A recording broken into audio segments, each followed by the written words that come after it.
Bill's channel, you guys are lucky to subscribe there, and if you just come across it, please do. I've always been enamored with his channel because I thought, well, hey, we're maybe going to live there. And this guy gets around and he has fun and he can show you different things that you would do in the Davao area. And I thought, man, I'm going to subscribe to this guy's channel, and it's been taking off ever since then.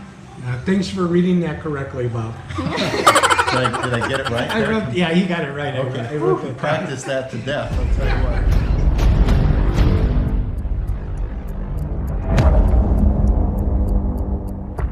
Hi, welcome back to POD, Philippines On Demand. My wife Cha and I are here at the home of Bob and his wife Isa here in the Philippines, which they invited us for dinner tonight. Bob, my wife and I thank you very much. I just want to apologize, guys, for having to blindfold you all the way here because we're very secretive of where we live, so I apologize. But the blindfold worked out great because it matched my shirt.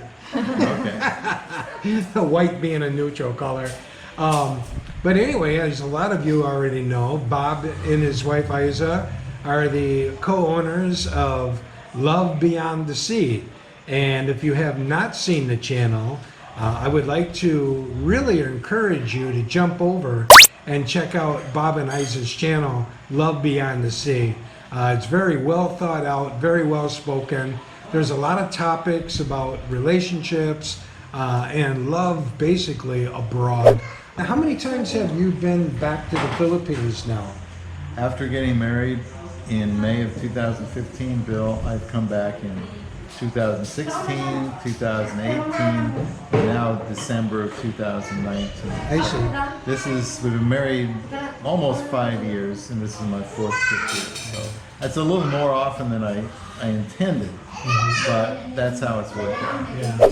And if you was to compare the very first time that you came here, as opposed to now this last visit, what is the biggest change, if at all, that has jumped out at you from that first visit? Hi, sweetheart. I think the biggest change has been that now it feels less foreign because, and that's just the word I use, because initially it's an eye-opening experience. I've never traveled abroad, never been to the Philippines. Coming to get married, so the whole thing is a big shock. It's exciting, it's surreal. I'm scared to death because of the heat, because we got married in May, and my assumption is it's this way all the time. That's what I thought. That's all I had to go by. It was one month stay. So the heat scared me. Taking 34 hours to get here kind of scared me. Like, man, this is far away. I never thought I would come back again, and it didn't feel natural. Even the second time I came back, which was, like I said, 2016, just like 7 months after she got here into the United States, it still didn't feel natural. I still spend a lot of time in the condo. And then we eat at her home, once or twice a day, and then I'd go back to the condo. And it just still didn't seem like a natural fit. I'd tag along, but it still felt like I was a fifth wheel, something like that. And then last year, I got sick most of the time. So I spent a lot of time in the condo. Terrible sore throat, the worst I've ever had. This year, since we have our own house that Isa built that we're staying in, now I'm around family all the time. Now I'm finally getting used to, when we drive around, where things are. So the scene is getting more familiar. Being with the kids is getting more familiar. Being with her family is more familiar. And so this beginning to feel more like home, I guess would be another way to put it. Whereas before it was like unnecessary evil. I have to be here. I want to be here, kind of, but it's so far away, and I just don't like everything about it because it's so different. Over time, I've learned, Bill, to kind of embrace that it is what it is. It's where my wife is from. It's where she's happiest. So, I can't change it. I want to fit in. I want to embrace the culture. And by the time we leave here in about 10 days, I told Isa this the other day. I said, hon, of all the trips I've made here, this already I can tell is going to be the best one. Yeah. Because it feels more like home. When we go somewhere like we did today in Tagum and we come back, well, now we're home. Yeah. I kind of know where the rooms are, the light switches, where Sure. where all the food is. Yeah. It's like, okay, this is starting to feel like home. Then we got you here and your wife Shaw. First time I've been here where we've met, I always tell her I don't see any foreigners here. But now we're sitting side by side and it's like, wow, this really, really rounds it out. And I think you've been a big part of this being the best, I think, trip I've ever had here. Wow. Because it's all feeling more natural. I can talk to somebody about stuff I'm familiar with, stuff back home, where you're from, and it's like, well, this has been a pretty neat experience. Yeah. So part of the change is just me and getting used to it, Yeah. accepting it, getting used to handling those long flights without complaining all the time, Sure. and realize my wife, she grew up thousands of miles away, and Yeah. that's just the way it is. What are some of the other challenges that, you know, our viewers, you know, that have never been here, that may want to come here for a visit and or to live here? What are some of the other challenges that you've run into while being here? Well, I don't know if I'd call this a challenge, but when you're around so many people that don't speak English, maybe they could, but they're not comfortable. And so after a while, you kind of feel like, oh, it's been 5 hours since I heard anybody speaking English. And so I asked my wife, you know, what are you talking about? What are they saying?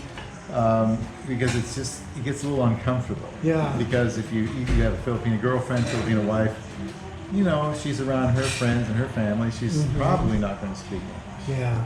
And you might end up kind of sitting there feeling like you're isolated or something. Yeah, exactly. You're left out, and that's one of you Yeah. bring. That's a good point, Bob, because that's one of the feelings that I have. So a lot of times when Shah's college buddies come over to the house, they're all very well educated, like yourself and your wife, but they choose to speak the Visaya and not English. So I feel like I'm on the outside looking in my own home. Right, And it it's a gives weird me a feeling. further disconnect feeling. Yeah, it's a strange feeling. So what I've learned to do, like I've done today, is, you know, what are you saying, or what is he saying? Because, you know, it is kind of an isolated, strange feeling. Like, well, you know, I'm here, I'm with my wife, and then now she's not speaking English because she's talking to her friends and family. So that's just something to deal with. The long waits for everything, things take longer. When I got sick, I got sick and we went to the doctor. Well, we had to wait in line, get a number, sit, wait in line, talk to the doctor. He sends me another place, get a blood test. We got to go there, sit, get a number, get the blood test. Then we got to go back to the first doctor, sit there with everybody else. And it takes like, you know, half a day just to get a complete blood count. And then just looking for certain medications, we went three or four pharmacies, where this whole thing could have been scheduled with an appointment. Yeah. And then they say, where do you want your prescription? And you can get anything in the United States. Yeah. So you just go to the pharmacy by our house, pick it up, and so, you know, you got to be very patient here, and a lot of us Westerners are not very patient. So I've had to learn patience, and Isa told me that when we got married. You know, I could see how patient and tolerant she was, and I thought, you know, whoa, how could somebody be that patient? You know, and I've learned from being here several times that's the way she grew up. She had to be patient. Sure. She didn't know any other way. Yeah. And a lot of us back home can learn from that. That the water pressure here is not like that of in the United States. I'm not sure how you feel about that. You know. It makes me uncomfortable about once a day. The water is often not warm. Yeah. It can be cold, and you know that's just something you never take for granted. You turn on the hot water and you take a nice long shower if you want, but here, you know, especially if you're pouring the water over your head, Oh yeah. that's uncomfortable. Yeah. And that's something to get used to. Yeah. But yeah, things like that, and the traffic. Here's one thing about the traffic, though. Where you're driving around, you're in a sidecar, You know how bumper to bumper traffic gets. Oh, yeah. You know, you stop behind one, and right like 2 feet in front of you is the exhaust pipe, you know, and you're thinking, wow, when this thing starts up, you know, this is a good time to be wearing those masks that so many people wear. We went to church the other day, and I don't know that I've said this, I might have said this to Isa, but I've never seen, I'm always comparing what I experienced here to back in the States. Sure, that's normal. And church in the States is more of a, I don't know, more of a somber, serious occasion. I've never seen so many happy, joyful people after that service. Adults, children, you know, you're shaking hands, you kind of want to stay for a while because everybody's so happy. Yeah. And this was after what, a 2-hour service?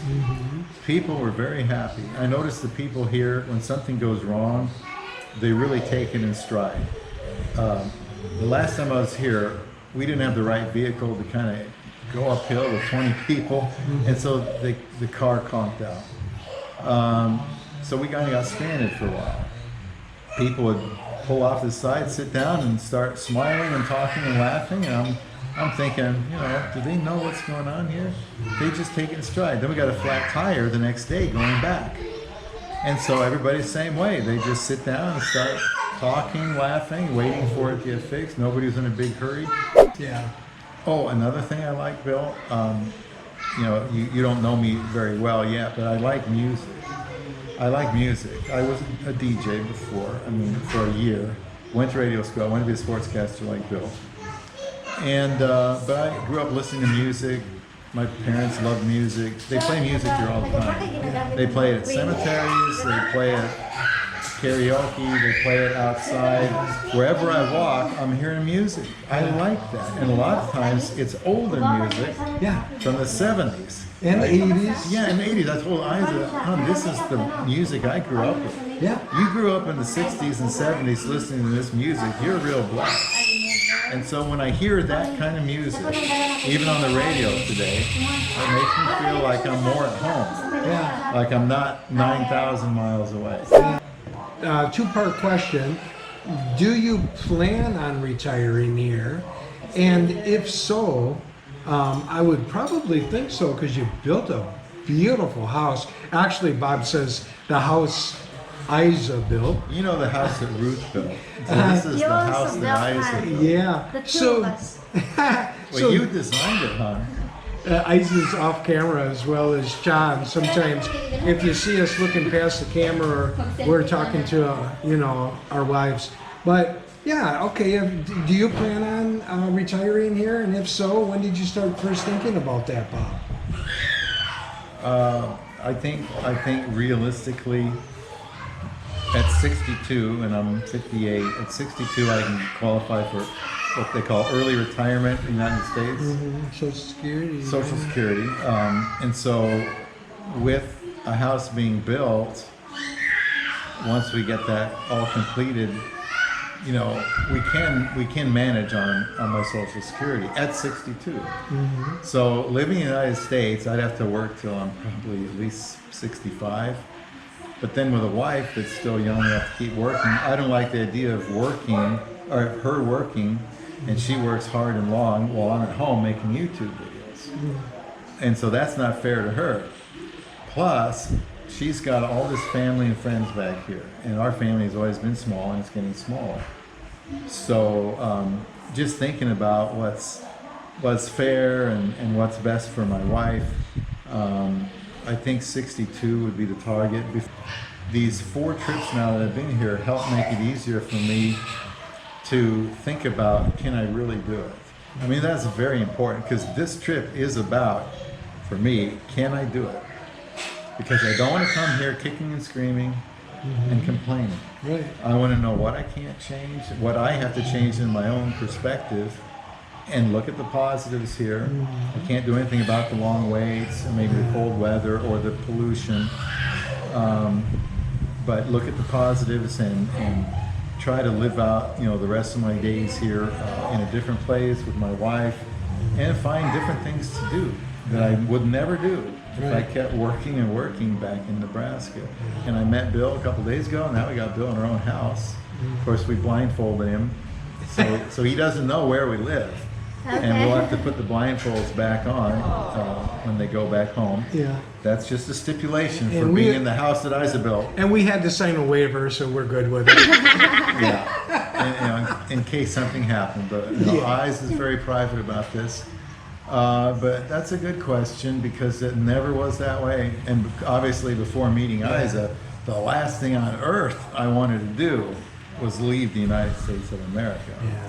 But when you love somebody and you start thinking, well, I don't think they're going to be as happy in the States as they are here, then I'll make the adjustment and come here.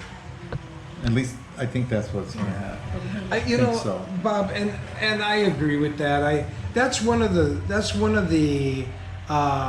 I'm reluctant about bringing Cha to the U.S. and living there, because she's, like we said in the other videos that we did together, leaving her culture, her family, her friends. You know, it always seems great. You might think that the grass is greener on the other side of the fence. But if you watch the video with Isa that I did on POD, she even tells you that while there are some good things, it's not a bed of roses living in the United States from a Filipina perspective. Sure, it offered some opportunities to make money. They were able to build this beautiful home between the two working. But there are a lot of challenges living in the United States. Thing I love about the Philippines, it's a simpler lifestyle. The people are very friendly. It's like low key. In the United States, it's work. Bob, for the first time viewer that might be contemplating visiting the Philippines or especially living here, regardless, let's talk about the travel. Are there any travel tips that you might want to share with the viewer? Well, bring pain pills, because especially if you're a little older and you got a bad back, bad neck, something like that is going to be challenged when you're sitting in airports and you're standing in lines, you're lugging the luggage around, you're sitting in the plane. Some flights can last 11, 12, 13 hours. And my back was killing me so bad, and I thought, why didn't I bring any pain pills? Because I never traveled here before, long distance before. Yeah. So you got to have pain pills. Sometimes sleeping pills if you have trouble sleeping on the planes. So you got to be patient because of the flights. I don't know what to tell you about going through customs and immigration, all that, because Isa she holds my hand, so to speak, through all of that and does all those details because she knows where to go and all that. I could interject on that. As far as immigration, it used to be if you're a tourist coming over here, you can stay for 30 days visa free. Yeah. And then if you want to stay longer, well, you just go to BOI and you extend. But now there's I won't get into it because POD is not a political forum. But there is some confrontation now going on between the two governments, the government of the Philippines and the U.S., because the U.S.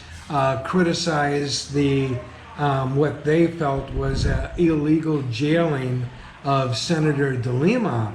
So what the U.S. did was they banned the people directly responsible for locking up Senator De Lima. So now in turn, the Philippines is throwing a rock back, and President Duterte allegedly is ordering tourists when they come in that they have to attain the visa first. So you might want to check on that, and that's about as political as this channel is going to get. But I felt as though, since you brought up immigration, that was probably an important piece that people need to be aware of. It could be in the future. And don't be critical of the Philippines. I mean, it's a different country. It is. And the people here love the Philippines. They have great pride in their country. A lot of the women that leave the Philippines to work in the West really would prefer to stay in the Philippines, but they will make that concession and sacrifice for the good of their family, which I totally understand and respect. But they don't put down the Philippines.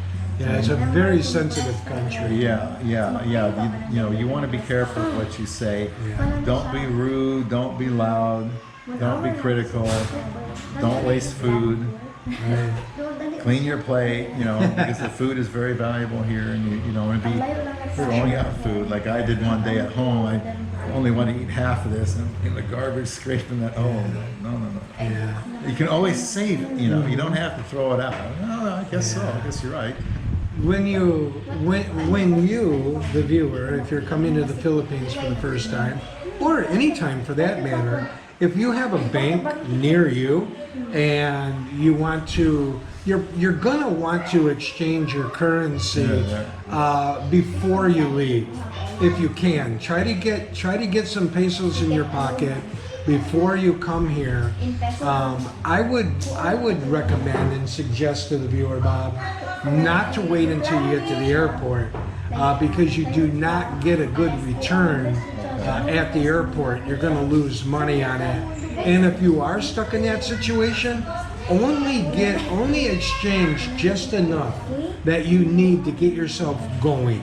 Like your taxi, some food, the place that you're going to stay at, and then no more than that. You can get the rest at an ATM machine if you have an ATM card, or however you go about getting your money. You can do that outside the airport. The airports are one of the biggest ripoffs in terms of exchange rate. That's a good tip. My experience was when I got to the Philippines, and I don't know about yours, Bill, but I was going there to meet a Filipina. You talk about the exchange rates and all that. Isa does all that for me. Mm-hmm. When I ask, well, how do we do something, Isa knows all that. Yeah. Where do we go? She knows that. How do we take a taxi without getting ripped off? She knows all that. Mm-hmm. So I rely on this little woman to know all these things. Now, a foreigner going there without a Filipina to meet, that can take care of him, show him around, I think, that's something I wouldn't want to do personally. Yeah. Less trouble, some way to do it. Well, Bob, it's getting late. Let's bring the girls in. Let's bring the wives in. Come on in. Isa, where's Chuck? Chuck, come on in. We have to be careful with what we say when they're sitting right here. Yeah, they're like watching and listening like a hawk. Absolutely. And you know what? Let me tell you something right now, folks. For you single guys that think you're gonna come here and play these girls, it ain't happening. Why? Because there are no secrets in the Philippines. That's true. My wife's looking at me. They're very shrewd and they know a lot of people. Thank you for watching, and please subscribe. Yeah. Not only Subscribe both. not only the POD, but also subscribe to Love Beyond the Sea. Yes. And also Filipina Squad. Just Squad. And the Film Essence. Yeah. The Film Essence. Right, Isa has a channel. I do have a channel, but I'm not really active. Ah, okay. Not really. We can do something about that. And I want to thank Bob and Isa for their hospitality. They invited us, my wife and I, over to dinner tonight at their beautiful home. More so the people inside of it. You can hear the sounds, the beautiful sounds of a happy family. We'd like to thank them also for accepting us in. We had a wonderful experience. fantastic. Wonderful I was Thank so you much also looking for a forward yummy to it. dinner. time. Yeah. Thank you, guys. Is there Thank anything you guys want to for say coming. before we go? Oh, no. Okay. Down in the comment section. Bye, Bye, guys. everybody. Bye-bye.